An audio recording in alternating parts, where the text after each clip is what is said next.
అందరికీ నమస్కారం అండి. సాధారణంగా అత్త కోడళ్ళంటే ఉప్పు నిప్పుల చిటపటలాడుతూ ఉంటారు. అత్త ఎప్పుడు అమ్మ కాలేదు అని అనుకుంటూ ఉంటాము. కానీ కొంతమంది విషయంలో అత్త కూడా అమ్మ అని నిరూపితమవుతుందండి.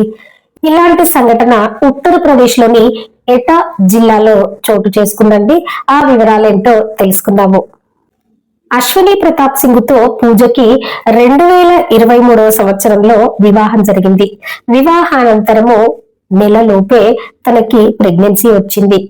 ఇక తను గర్భం దాల్చిన విషయం తెలిసాక ఆ ఇంట్లో సంతోషాలు నిండుకున్నాయి. ఇక నెలలు రోజులుగా గడిచిపోయాయి. పూజ డెలివరీ సమయం కూడా దగ్గర పడింది.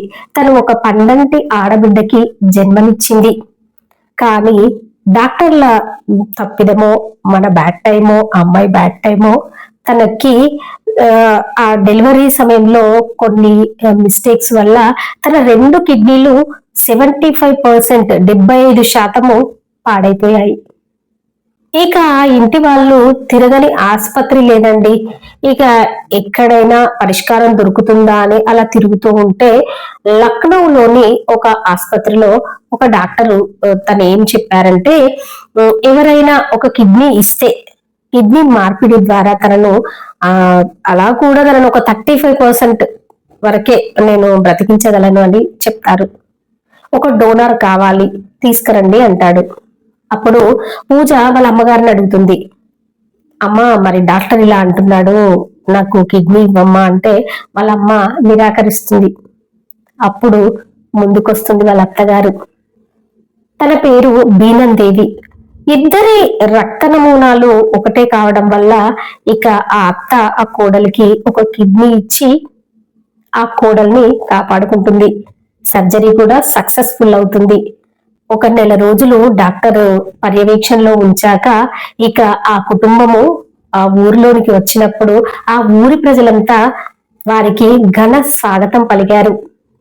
ఇక ఆ కోడలు పూజ తన అత్తని గుండెల్లో పెట్టుకొని చూసుకుంటుందండి. ఈ రోజు నేను ఇలా నా పాపాయితో ఆడుకుంటున్నాను, ఇలా ఇంత సంతోషంగా ఉంటున్నాను అంటే దానికి మా అత్తే కారణము.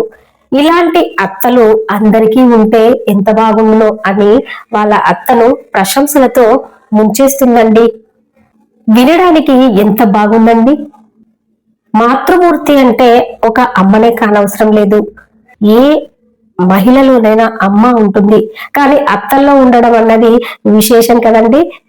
పూజ వాళ్ళ అత్త బీనం దేవికి హ్యాట్సప్ అండి. వీడియో నచ్చితే లైక్ చేయండి, షేర్ చేయండి, ఛానల్ ని తప్పకుండా సబ్స్క్రైబ్ చేసుకోండి.